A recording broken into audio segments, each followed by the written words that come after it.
I think this article today is a bit optimistic, and it's from obviously people will know him, Femi Otwald, and of course I know even among us, very Europhiles, he can be a bit of a diverse figure. However, you cannot deny that he, especially over the past 4 years, even now, has created quite a media presence and has become quite a strong, political advocate for essentially rejoining the EU and talking about it in a way that people can understand.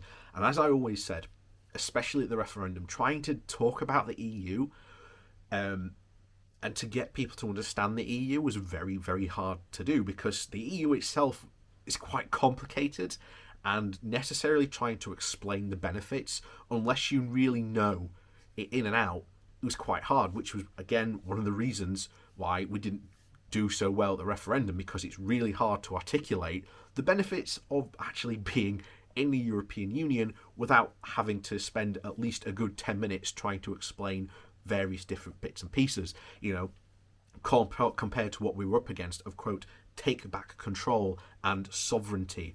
You can see how easy just some of the arguments were quite hard to do. But I do agree with Femi on this point.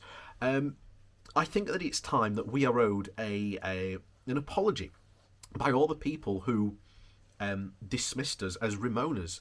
I think that this is, it was, all we were doing was questioning their Brexit, their precious Brexit, and yet we were just dismissed out of hand, called Ramonas, or, oh, that's just Project Fear.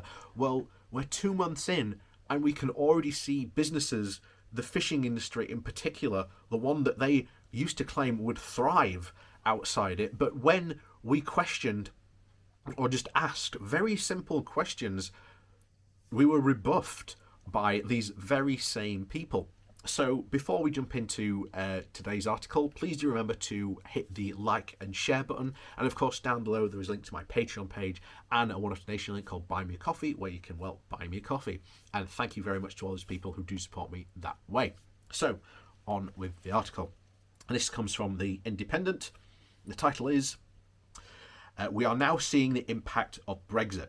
It's time for an apology from all the people who dismissed us as Ramonas.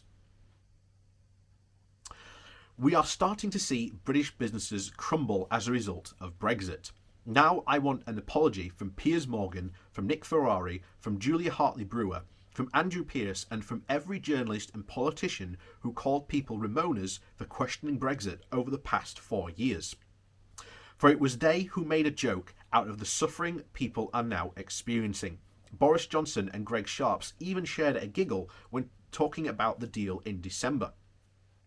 And I don't want them to apologise to me.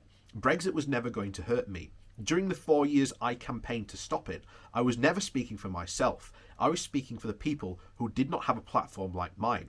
The fisheries workers who drove their lorries to Westminster because Brexit red tape was crippling their exports. The small businesses which simply cannot afford the extra bureaucracy and tariffs. The people in Northern Ireland seeing similarly scarily familiar tensions now bubble to the surface. These people did not have the hundreds of thousands of social media followers that I did. They didn't have the radio stations, TV panel shows, or columns in national newspapers. Their voices could only be amplified through other people's voices.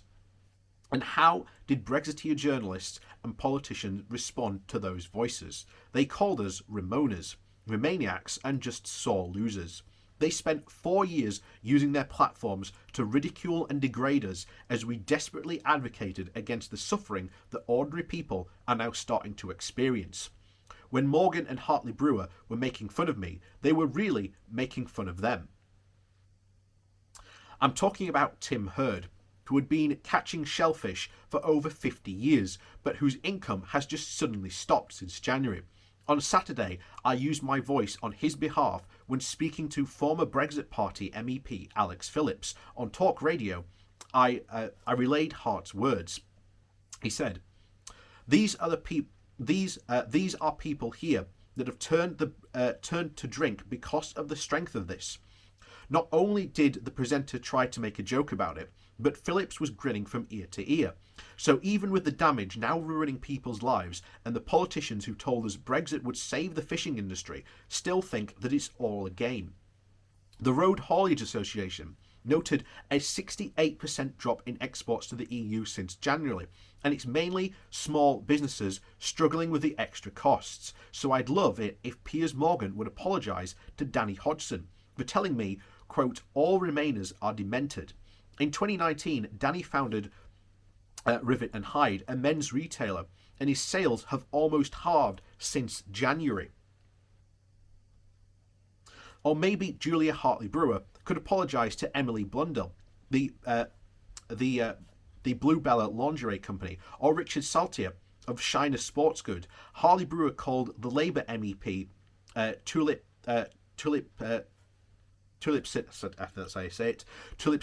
Sadiq an insane Ramona for defying her C-section to attend a Brexit vote. Sadiq did also to make sure that Richard and Emily would have more part of their businesses across the channel. But I doubt we won't hear an apology from Boris Johnson, Dominic Raab, Michael Gove, or even David Davis, all of whom promised Brexit would not create any barriers to EU trade and accused those of suggesting otherwise of promoting Project Fear. As for Northern Ireland, the former Labour MP Katie Ho accused Labour peer Peter Hannon of scaremongering for suggesting Brexit would threaten peace. Since January, she has been warning about sectarian violence as a result of Brexit. It would be nice if she could apologise to the people of Northern Ireland. These politicians and journalists watched as millions scream in panic for 4 years, terrified about the damage that they are now only starting to see. But they went out of their way to insult them on a daily basis. These big Brexiteers will never show any regret, but there's a little compassion just too much to ask for. They know the majority voted for parties committed to avoiding this back in 2019, and they can see businesses and lives being ruined. But I haven't heard a single sorry.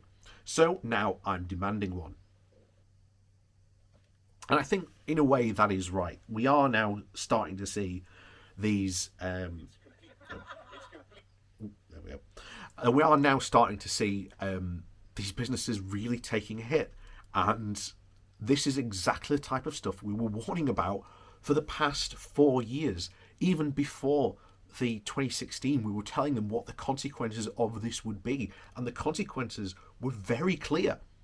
Because... and it was very easy to see because we are talking about a rules-based system. Think of this as a board game. We were in the EU, we were all playing the same game. We were all playing by the same rules. Now Britain has decided that it is going to go and play a completely separate game and want to play by different rules. The problem is that those rules do not convert over to the other game. And as a result... these rules do cost money. They do cost, this is a barrier, And this whole idea of as we said before, one of the predictions we have seen of us rejoining the EU is that even moderate conservatives will have to bow to pressure from British businesses who want more free and easier access. And that will mean us rejoining the single market and customs union. That will mean that British businesses demand similar regulations to what goes on in the EU so that they can trade easier. And as I said, at the moment, this government is certainly not going to pursue that goal. It's going to be very, very antagonistic as much as it possibly can. We saw that when they decided that they weren't going to give the EU ambassador diplomatic status, which is just completely ridiculous. Why wouldn't you? Every other country in the world recognises that the EU is a thing. And, it's just silly games for silly political point scoring. And that's going to be continuing what we probably see for the future, at least the remainder of this government, so long as they're, in power. And hopefully in 2024, they won't be. Fingers crossed. So, as always, please do remember to hit that like button and share button on your way out. And of course, down below there is a link to my Patreon page and a one-off donation link. As always, thanks for watching, and we'll see you all next time.